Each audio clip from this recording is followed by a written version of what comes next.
Mr. Amar Desai from the company Bosch. I'm sure all of us are aware of Bosch. Bosch came to India before I was born. So they've been around for a long time here. I don't think any of us is unfamiliar with them because all of us who've used automobiles are familiar with some Bosch part or the other. But Bosch in the recent past has expanded its coverage and used its hardcore automobile engineering DNA to cover other areas or to get into other areas. And one of them is the IoT. There are also very many other areas, so I'm not going to go into that. And this is a young man who has actually had not just the theoretical exposure to the world of sensors and data sensing and data communication, but he's actually implemented projects hands-on. So don't go by how young he looks. He actually has a lot of good experiences, and I particularly would like him to share a little bit about the theoretical aspect of sensing and data collection and transmission, and also highlight a little bit about the practical aspect of it. Over to you, Amar. Thank you, Mr. Wajid. And also, connecting to the topic of this panel discussion, Industry 4.0, is it a reality or is it a vision or a reality? So before I get into this, and the picture is self-explanatory, why is it called as Industry 4.0? The 4 comes from the 4 generations, okay? And of course, this is the session before the lunch, so I'll ask a lunch-related anecdote. Many of us are pre-millennials here, yeah? So there was a very famous movie called as Roti Kapda Makan. I think in 1970s, 1980s, that's what people wanted. Roti hai, kapda hai, makan hai, bas, we are fine. Now, in production, the machines are taking over manual labor. So if manual labor was required, requiring roti kapda makan, and if more and more work is being done by machines, what would machines require? What would machines require? Yeah, please. Energy, yeah. So we need energy. So thank you for this energetic answer. I hope the food will give much more energy. So I would invite all the audience to be participative so that there's a good exchange of information and you also have some takeaway from here. So I was asked by Mr. Wajid and also Mr. Som to not only talk about the common IoT gateway cloud, but how did we use it and what were the difficulties or what are the challenges we faced. And in particular to Indian deployments. And I would like to take you through this journey. So I would start with this. This picture, I hope it's quite clear. The first Industry 4.0, we are in the last right-hand side. This is a connected industry. The previous generation called the 3G, third generation, was digitization. That means the machines had some kind of small microcontroller, small processor, which maybe a SCADA or a PLC, programmable logical controller, so that some part of it is automated and some part is not. And the previous generation to that, 2G, was electrification. That is, machines were driven by electrical machines rather than steam-powered. And the steam-powered one is the first generation mechanization. So complete manual labor was being replaced by steam engines or horse-drawn carriages. So we are here in the 4G, and if the question is to me as somebody who comes from Bosch, having so much of industrial exposure, as Mr. Wajid said, almost 1.25 centenaries of exposure in all these productions. So I would like to say, if it's a common analogy that we wanted roti kapda makan in the beginning, and now humans want Facebook, WhatsApp, and whatnot. Yeah. So yes, there would be some part of apprehension still. So when we talk about hype or reality, what better slide to talk upon than this Gardner hype cycle? So many of you would know this. So this is the expectations on the y-axis and the time on the x-axis. And if you plot this graph particularly for Industry 4.0 or industrial IoT, so the innovation trigger, and it started, but especially in Bosch, we are quite far ahead.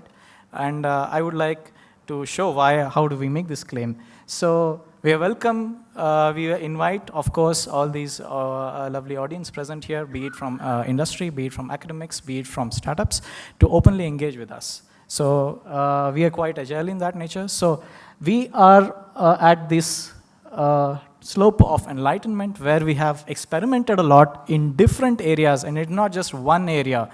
We have not put sensor in one machine and see how it's performed, but in a big wide scale, how did it contribute either to a bottom line or a top line optimization? And that's very important.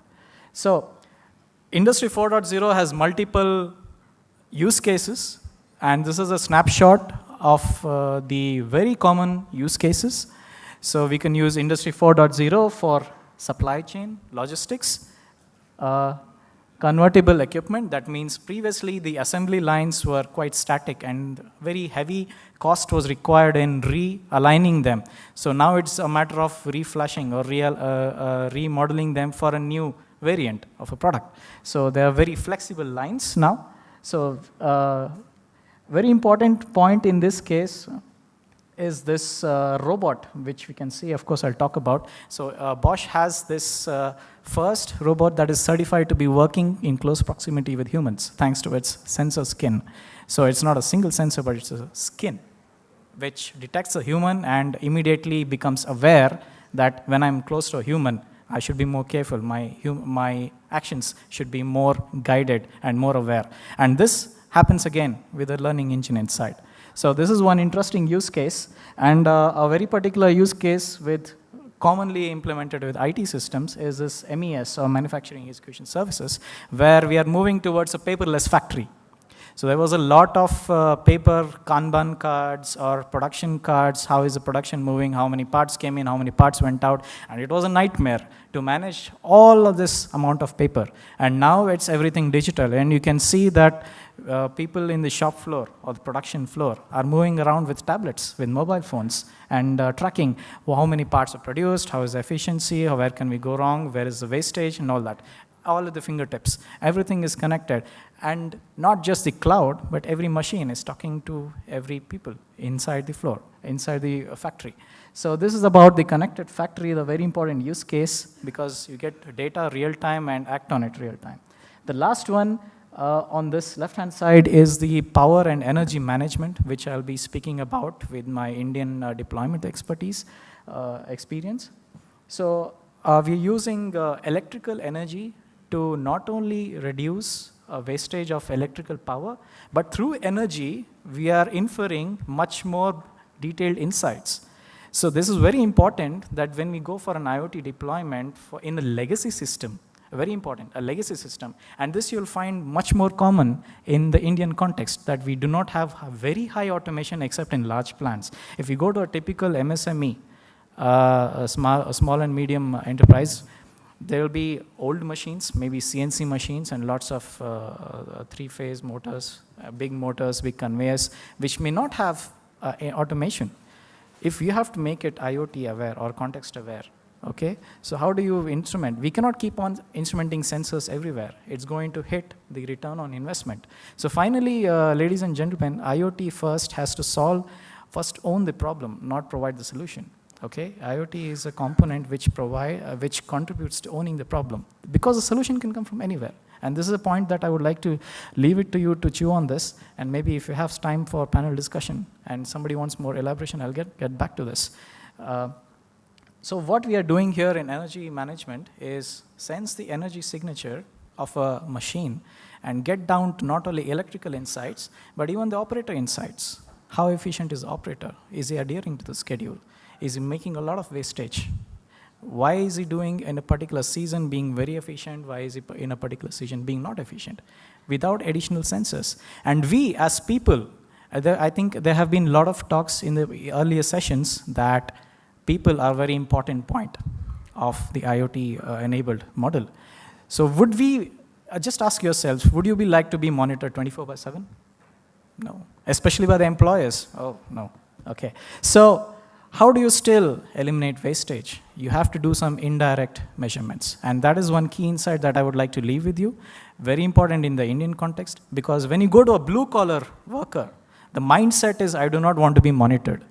Especially he has a big union behind him, right? So I will leave that perspective as well, so that we cannot go and put a very hi-fi smart band or have a sensor to every worker. We have to infer some things indirectly, and I would like to show some use cases ahead.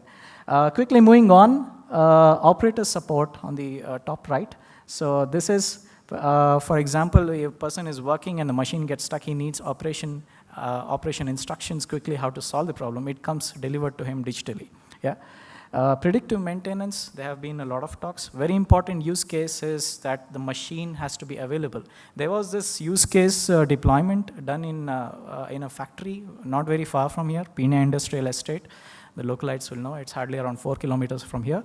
So there was a machine which was failing continuously. And in a typical SME, there is no real adherence to a schedule. Order is coming and they'll simply run the machine. They'll simply gun the machine, okay? And we found through electrical signature that the machine was going down mainly because it was continuously being run. But this was just a symptom. What was the cause? The cause was that the overheating of the machines. We did not have a temperature sensor, mind you. Because when I'm putting a temperature sensor on a panel, it's different because there is so much of heat loss. The sensor is not efficient. And if you want to put extremely efficient sensors, it's going to cost you money. And you have to trust the sensor always. So you have to bring trust provisioning into the software. So it's not that I put some sensor and my job is over. You have to ensure that the data is integral. So what we found out was that the motor was overdrawing current, and it was overheating. The overheating caused the gears to expand. They're going and meshing up.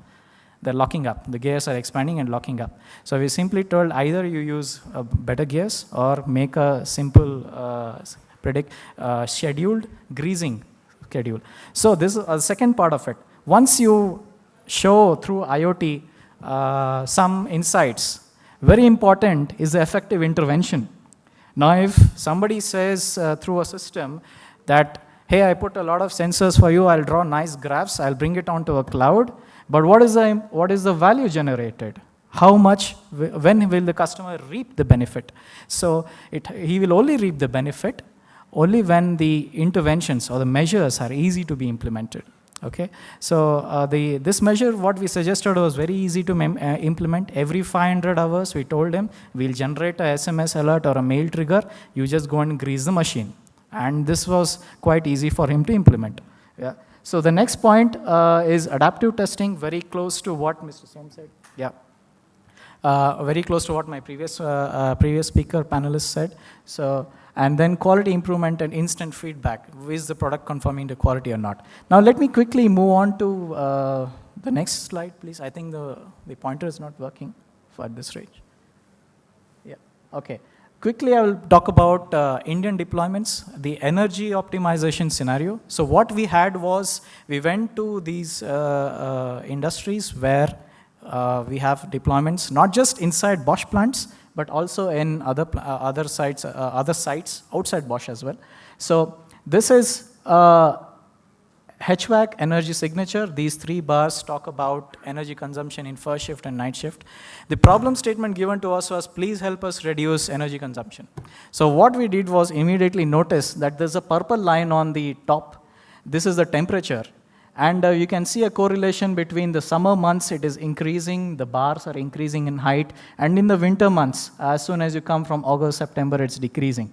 But what we saw was, there was a difference, there was still potential to drop the power consumption of the HVAC, and we simply told them, change the setting for the day and the night shifts, okay? And this alone has saved them almost around 2,000 units per day. So 2,000 units into 7 rupees per unit, they recovered the cost in hardly no time, okay? So this was done again, mind you, with no additional sensing. And this, the Indian deployment especially, will welcome that with least intrusion, provide the maximum value. And this is where I will concur with my previous panelists, that the knowledge of physics is very important, the knowledge of systems is very important, and you have to then back it up with the data acquisition, the data analysis software. What were you going to analyze to? So the important point is to own the problem. That is on the domain's understanding. Yeah. So this was a simple use case where we were able to save almost 2,000 units per day by simply giving them a set point where you can see that once we gave them this suggestion, they started dropping in the individual bars, the first shift and second shift and night shift started dropping. Yeah. The second point was interesting. This was again a paint manufacturing industry close to India, close to Pune Industrial Estate, not far from here. And they told us, we are getting notices from for overdrawing. So when you set up a factory, you have to ask how much energy you need from the grid. Yeah? And they were always overdrawing. And the problem here is that they didn't know why it is happening. And it is again connected with IoT and IoT's aspect with people. I would like to highlight this here.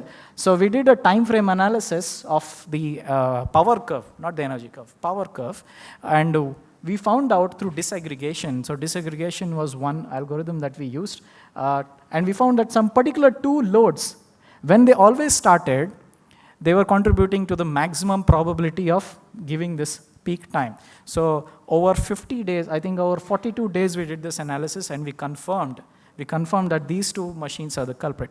But this was again the symptom. What was the cause? The cause was, we can see that the table at the right, you can see the time and the peak power instances.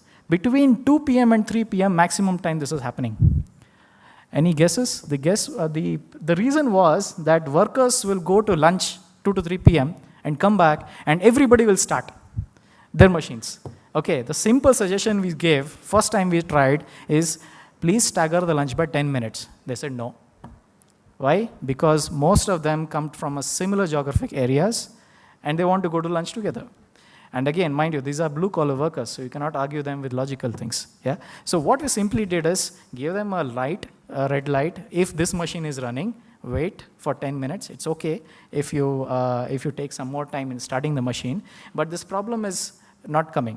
Yeah, so as soon as the machine started, the peak power is gone because it's a big three-phase motor, so starting current is too high. Yeah, so once it stabilizes, the red light will go off and they'll switch off. So this was the another thing starting from So this is the last point where we want to say that how do you come down, top down? So the problem statement, this was one of the Bosch large factories in North India. The problem statement given was, use IoT, use whatever, you have to give me 6 to 8% savings, okay, in energy costs. So that is a clear instruction given to us. So we started taking the energy signature when we saw that energy consumed per product, we divide this is a classification algorithm, another kind of machine learning. So we collected energy data and the production data, and we classified them into different zones. Starting from the plant level, so this is simply for every production rate, every day, every month. We started from the plant level down to the process level, then the third graph is about the line level, and finally we arrived at the culprits highlighted here. That is the most vulnerable load, which is contributing to this huge swing. And then we finally went into that load and did the electrical analysis. Because when you go into a large-scale IoT deployment, you cannot keep instrumenting sensors to every machine. It's going to be very expensive. So where do you concentrate? This is the Pareto analysis. So this was another example. So I think there are many other use cases, and I talked about how do we use energy, and we get to the other use cases. Finally, we also went to the behavioral use cases. We saw that one kind of an operator was, we finally went to the operator level, and we counseled him that don't do this kind of operation. Yeah, so from the energy signature. So this is a very value generating important point, and I'm just coming up to the summary of this. So if you ask me, Industry 4.0, is it a vision or reality? It will be asking, is 3G here or 4G? Is 3G migration to 4G not a reality? It is a reality. Yes, it is catching up, and it has some catching up to do. And if you have to catch up more, these are the key points: open standards, legacy compatibility, and very well importantly, designing across the solution around the service users of the solution. So that is a point here.